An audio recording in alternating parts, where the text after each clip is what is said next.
할렐루야. 이 아침 오늘 이 새벽에 깨우시고 주의 전에 찾으신 주의 성도님들 진심으로 환영하고 축복합니다. 오늘 우리가 함께 이 스가랴 2장의 말씀을 보았는데요. 어제 말씀에 이어서 이제 세 번째 하나님께서 스가랴를 통해 보여주시는 이 환상의 내용을 보게 됩니다.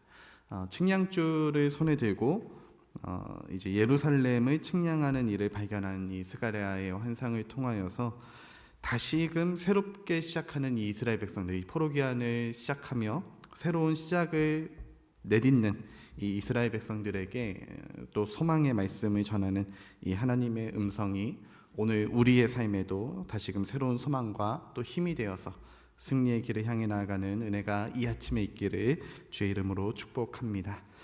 1절 말씀 먼저 보게 되면은 이 스가랴 선지자가 한 사람을 발견하게 되죠. 그 사람이 지금 무엇을 하고 있습니까?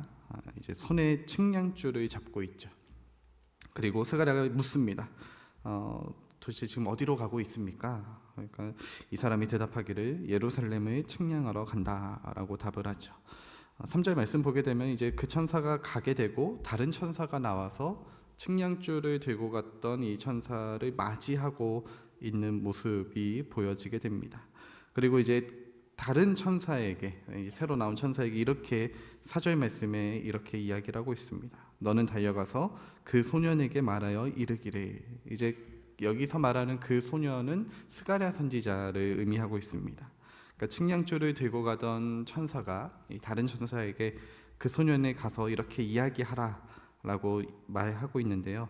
아마도 이제 스가랴가 젊은 시절에, 어린 시절에 이 말씀을 받지 않았는가, 그렇게 생각하게 됩니다. 어떤 이야기를 하게 되냐면 예루살렘은 그 가운데 사람과 가축이 많으므로 성곽 없는 성읍이 될 것이라, 이렇게 이야기를 전하게 되죠. 그러니까 성곽 없는 성읍이 된다라는 것만 생각하면은 이제 성곽도 없는 성읍이 된다라는 것인가 싶지만 이 말씀의 이제 주된 목적은 사람과 가축이 많아지는, 이제 성곽으로 가둘 수 없는 아주 거대한 성읍이 될 것이다, 거대한 나라가 될 것이다 라는 이야기를 스가랴가 전해 듣게 됩니다.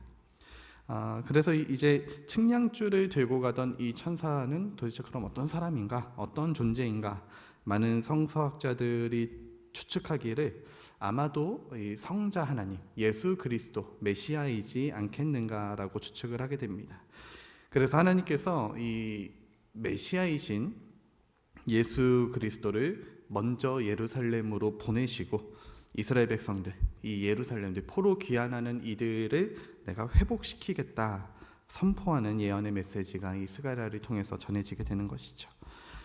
스가랴가 활동할 당시 이제 다리오 왕 시절에는 아직 성전이나 성벽이 제대로 재건되지 않는 상태였습니다.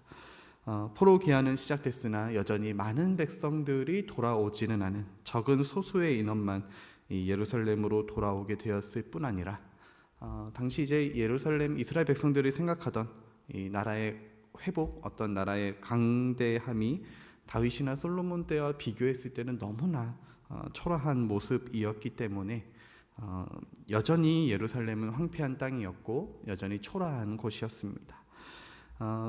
성전이 세워지고 나서도 이 나이가 들었던 사람들, 그러니까 포로 끌려오기 전에 이 성전을 알고 있던 사람들은 슬퍼하면서 눈물을 흘리죠. 성전이 이렇게 초라해서야 되겠는가, 이렇게 자꾸 초라한 성전을 하나님께 드리다니 하면서 눈물을 흘리는 사람들도 있었다고 합니다. 그만큼 이제 이 힘들고 어려운 시작을 내딛어 가야 하는 이스라엘 백성들을 향하여서 하나님께서는 이 천사들을 통하여서 또 메시아를 통하여서 스가랴에게 성곽이 필요 없을 만큼 사람과 가축이 많아지게 되는 풍성한 성읍이 될 것이다 라고 희망의 메시지를 전해주고 있는 것이죠. 그러면서 6절 말씀에 이렇게 또 이야기를 하십니다. 오호라, 너희는 북방 땅에서 도피할지어다, 도망하라 라고 말씀하고 있어요. 이 북방 땅은 어느 땅을 이야기합니까? 바벨론 땅을 의미하고 있죠. 그런데 북방 땅에서 도피하라 라는 이 말씀을 왜 이런 말씀을 하시는가?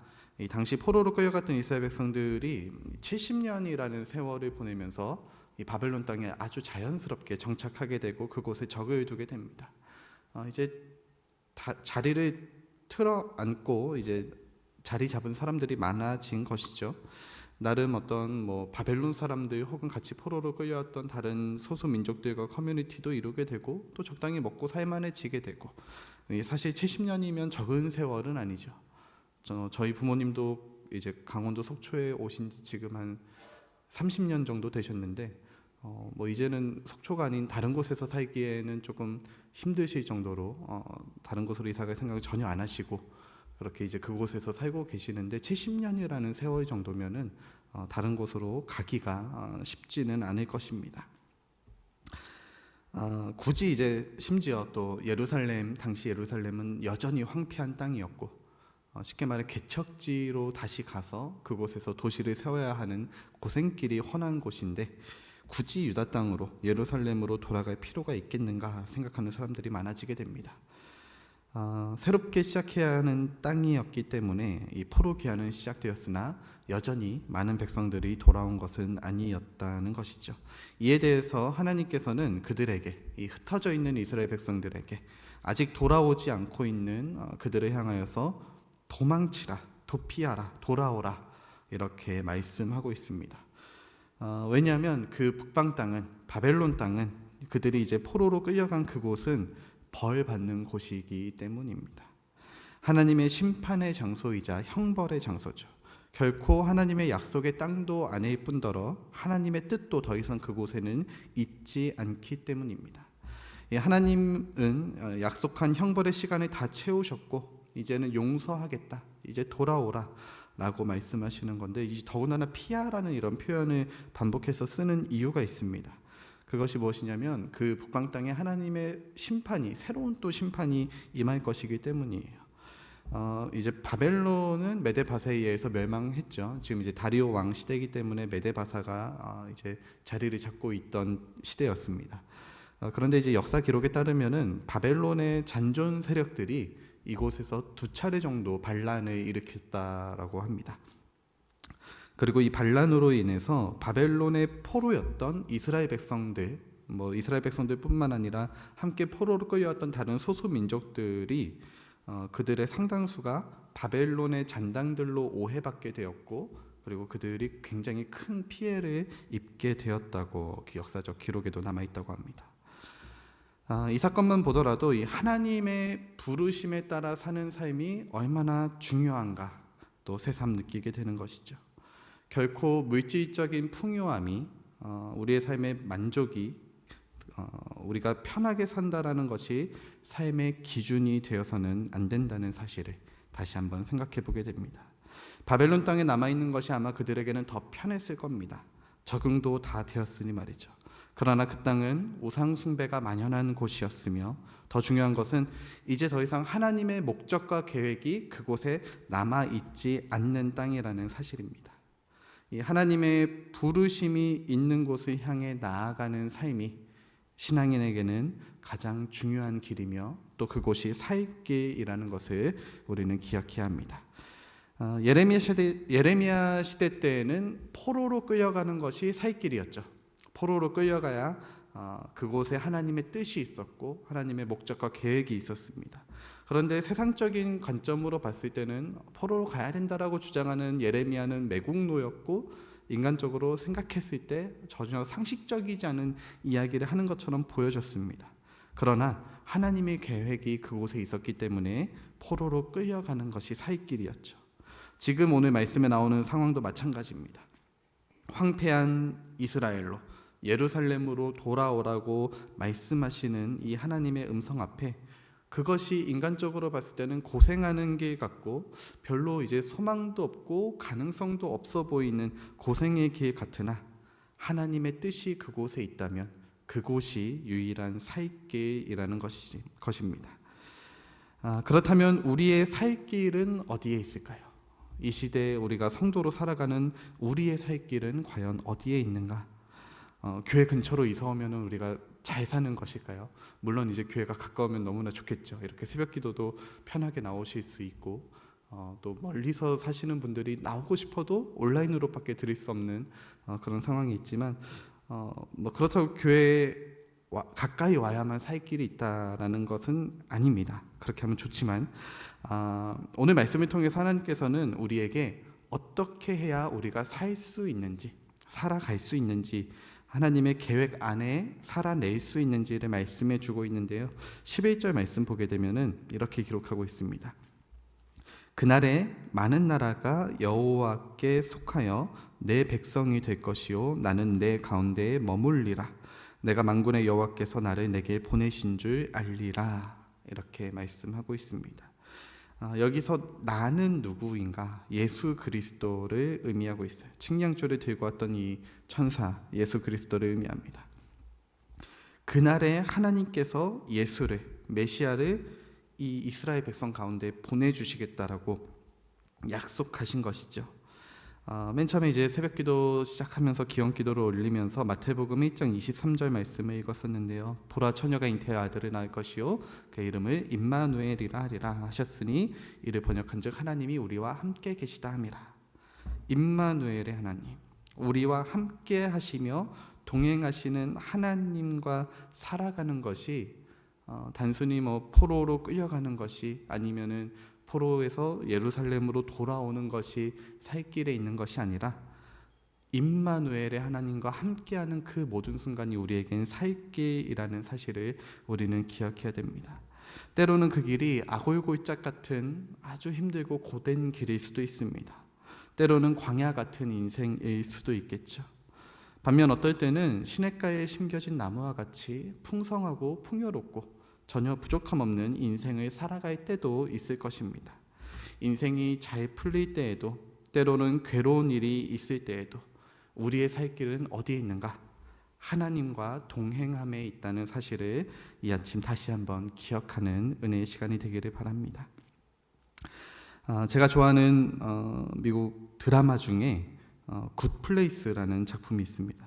제가 이걸 청년들에게는 굉장히 좀 자주 얘기를 해서 이 새벽 설교나 아니면은 수요 예배 때나 금요 기도 때 혹시나 이거 했는데 또 하는 건 아닌가라는 생각에 오늘 아침에 작년 한 7월부터 했던 거를 다 찾아봤는데 다행히 안 했더라고요. 네, 그래서 이야기를 좀 전해드리는데 굿플레이스라는 작품이 있는데 이게 내용은 그렇지 않은데 이상하게 19금이 붙어 있어가지고 제가 추천을 잘 못해요. 근데 이제 조금 이제 약간의 욕설과 조금 이제 좀 그런 드립들이 좀 수위가 세서 아마 19금이 붙지 않았나 싶은데 내용은 이 윤리학에 관한 내용을 담고 있습니다. 그래서 이 작품의 세계관에서는 사람이 죽으면 굿플레이스 또는 배드플레이스로 가게 되는데 그 기준이 어디 있냐면 이 지구에서 살아갈 때 얼마나 좋은 영향을 이 땅 가운데 미쳤는가. 그래서 플러스 점수가 많은 사람들은 굿플레이스로 가고 마이너스 점수를 쌓은 사람들은 배드플레이스로 보내지게 됩니다. 주인공 무리들은 배드플레이스에서 처음에 이제 시작 자체가 배드플레이스에서 시작을 해요. 그래서 근데 이제 배드플레이스에서 지내다 보니까 또 이제 이 세상의 시스템을 알아가다 보니까 불합리함을 느끼게 되고 심판관에게 찾아가서 굿플레이스로 갈 수 있는 방법들을 좀 이렇게 좀 제시해 달라, 좀 이렇게 의의 제기를 하고 또 새롭게 이제 굿플레이스로 갈 수 있는 사람들이 많아지게끔 이 주인공 무리들이 희생을 하기도 하고 여러 가지 방법들을 찾으면서 모색을 하게 됩니다. 결국에는 이제 굿플레이스로 가게 되는데 막상 또 가보니까 별로 좋지가 않은 거예요. 그러니까 뭐 불편함도 없고 뭐 원하는 대로 다 할 수는 있는데 재미도 없고 무기력하고 무의미한 그런 인생이 펼쳐지게 됩니다. 그래서 이제 이 주인공 무리들이 굿플레이스마저도 진짜 정말로 좋은 장소가 되게, 정말로 행복한 장소가 될 수 있게끔 만들기 위해서 모색하고 탐구하며 이런저런 사건을 보내는 내용들인데요. 네, 제가 스포를 다 했습니다. 네, 그런데 이제 주인공의 대사에 이런 말이 있습니다. 이제 어느 정도 문제들을 다 해결하고 주인공 커플이 있는데 이제 남녀가 정말 행복한 시간을 보내면서 멋진 풍경을 바라보면서 함께 이렇게 벤치에 앉아 있다가 주인공 여자가 이렇게 이야기를 해요.